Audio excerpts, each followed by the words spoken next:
জয় বাংলা। হাতে লক্ষ্মী ঘট, যে ঘটে ছোটবেলায় 2-1 টাকা করে জমাতেন অনেকেই, সেই ঘট হাতে সুজাতা মণ্ডলের প্রচারে অংশ নিলেন মহিলারা।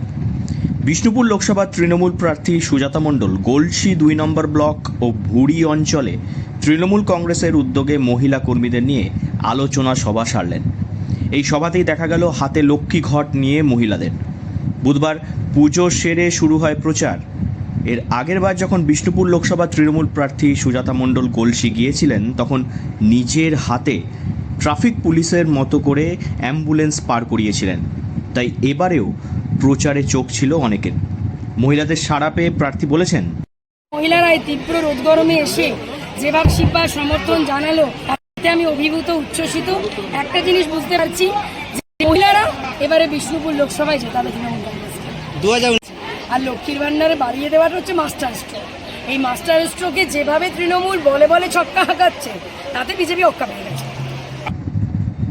সৌমিত্র এবং সুজাতাকে কেন্দ্র করে তৈরি হচ্ছে বিভিন্ন রাজনৈতিক তরজা। একে অপরকে কটাক্ষ করে বক্তব্য রাখতেও শোনা যাচ্ছে দুই প্রার্থীকে। তবে রাজনৈতিক কটাক্ষের চেয়ে প্রচারের নতুনত্ব বেশি গুরুত্ব পাচ্ছে বলেই দেখা যাচ্ছে। সুজাতা মণ্ডলের মৌলিক প্রচারধারা নজর কাড়ার চেষ্টা চালিয়ে যাচ্ছে প্রায় প্রতিদিনই। চতুর্থ দফার নির্বাচনের পর পঞ্চম দফা, আর তারপরেই 25শে মে বাঁকুড়া এবং বিষ্ণুপুর লোকসভায় চূড়ান্ত নির্বাচন।